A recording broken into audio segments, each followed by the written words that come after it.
Welcome to my channel. నేను మీ సువర్ణని. ఈ రోజు ఒక వీడియోతో నేను ముందుకు వచ్చానండి. నేను బాగున్నాను, చాలా మీరందరూ బాగుండాలని మనస్ఫూర్తిగా కోరుకుంటున్నానండి. ఏంటి ఈ రోజు నేను చేయబోయే వీడియో అంటే, నా వీడియో కనుక ఫస్ట్ టైం చూసినట్టయితే సబ్స్క్రైబ్ చేయండి, లైక్ చేయండి, కామెంట్ బాక్స్లో గుడ్ కామెంట్ పెట్టండి ఫ్రెండ్స్. ఈ రోజు నేను చెప్పబోయేది ఏంటంటే, అదేనండి, శ్రావణ మాసంలోని వస్తుంది కదా, శ్రావణ మాసంలోని ఆగస్ట్ 15 వస్తుంది.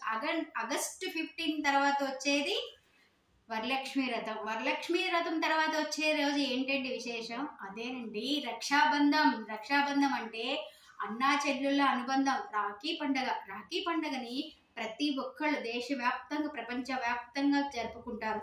వయసుతో సంబంధం లేకుండా, కులంతో సంబంధం లేకుండా, మతాలతో సంబంధం లేకుండా ఏకముక్తముగా కలిపి జరుపుకునే పండగ రాఖీ పండగ. రాఖీ పండగ ఎంతో వైభవంగా జరుపుకుంటారు. ఎలా అంటే, ఎంతో దూరంలో ఉన్న తమ బ్రదర్స్ అందరుకొని సిస్టర్స్ వెళ్ళి వాళ్ళ బ్రదర్స్కి తెల్లవారుజామున లేచి స్నానం చేసి మంచిగా తయారై పూజ చేసుకున్నాక వాళ్ళని ఇంట్లో కూర్చోబెట్టి, నటింట్లో కూర్చోబెట్టి పీటలు వేసి నివాళీలు తయారు చేసి తెల్లవారుజామున బొట్టు పెట్టి తమ్ముడికి దారంతో కట్టిన రక్షాబంధన్ కట్టి స్వీట్ తినిపించి తమ్ముడిని ఆశీర్వదిస్తారు. బ్రదర్స్ని, తమ్ముడిని, అక్క చెల్లెళ్ళు ఆశీర్వదిస్తారు. ఆశీర్వదించినాక అంతేకాదండి, రక్షాబంధం కట్టిన సిస్టర్స్కి బ్రదర్స్ తమకు కావాల్సినంత, తమకు శక్తి కొలది దక్షిణ ఇస్తారు. అంటే ఎంతో కొంత ముడుపు చెల్లించుకుంటారు. అన్నయ్యకి రిటర్న్ ఇస్తాడనమాట, అన్నయ్య కానీ బ్రదర్ కానీ.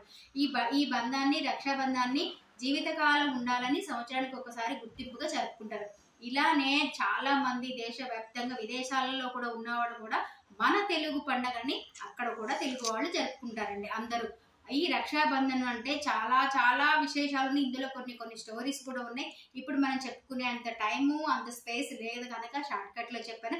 ప్రతి ఒక్కళ్ళు హ్యాపీగా ఉండాలని, రక్షాబంధన్ నిలుపుకోవాలని, ప్రతి ఒక్క బంధాలు సంబంధాలు నిలుపుకోవాలని కోరుకుంటున్నాను ఫ్రెండ్స్. నా వీడియో కనుక నచ్చినట్లయితే సబ్స్క్రైబ్ చేయండి, సపోర్ట్ చేయండి ఫ్రెండ్స్. బాయ్.